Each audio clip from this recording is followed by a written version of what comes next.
Pirmiausia, tai padėkoti Karaliaus Mindaugo profesinio rengimo centrui. Dėka jų Kaune nutupė toks nuostabus drugelis, kuris puošia miestą ir kuria gerą nuotaiką ir emocijas visiems miestiečiams ir atvykusiems svečiams. Toks švelnus dvelksmas, šiluma, meilė ir atsakomybė. Galėčiau taip įvardinti. To drugelio sparnuose. Ta, ką mes ir norim palinkėti savo miestui, norim palinkėti ugdymo visom įstaigom. Tikrai labai džiaugiamės bendradarbiavimu ir su Vytauto Didžiojo universitetu, su Švento Ignaco Lojolos kolegija.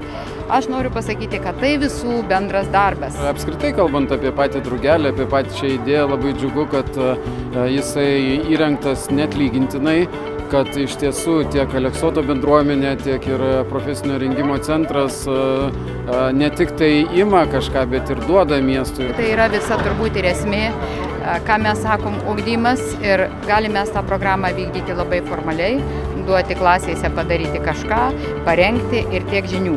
O čia dalyvavo ne vien tik floristikos skyriaus, ne vien tik apželdinimo skyriaus mokiniai, bet būtent tas ugdymas per darbinę veiklą uždegė ir visų kitų skyrių mokinius, skyrių vadovus. Taip pat suvienijo mūsų bendruomenę šitam darbui, ne vien tik su mokiniais, bet mes sakom ir ūkio dalis. Net ir maitinimo mūsų įstaiga. Buvo laiku atvežtas maistas, pamaitintas, sutvarkyta.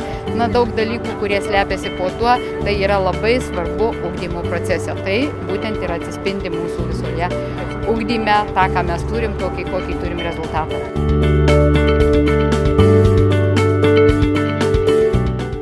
Pasodini gėlę, lauki, kol ji dar išaugs ir kad ji gražiai. Truputį mus tie karščiai saulės nudegino truputį gėlytės, bet tikimės kaip ir šiandien, kad palis dažniau ir mes sugebėsim palaistyti ir tai tikrai bus gražu. Mintys tai tikrai labai geros ir pastebėjimai ir nuotaika tikrai labai šventiška. Mes pagerbėm ir Karaliaus Mindaugo mokymo centro bendruomenės mokinių ir bendruomenės iniciatyvą atnaujinti tą drugelį ir tai tikrai labai didelė šventė ir džiaugsmas, man atrodo. Garantija tikrai iki žiemos, kol atšals orai ir aišku pasikeis vaizdas. Tai vasarą tikiu, kad vidury vasaros tai bus pats tas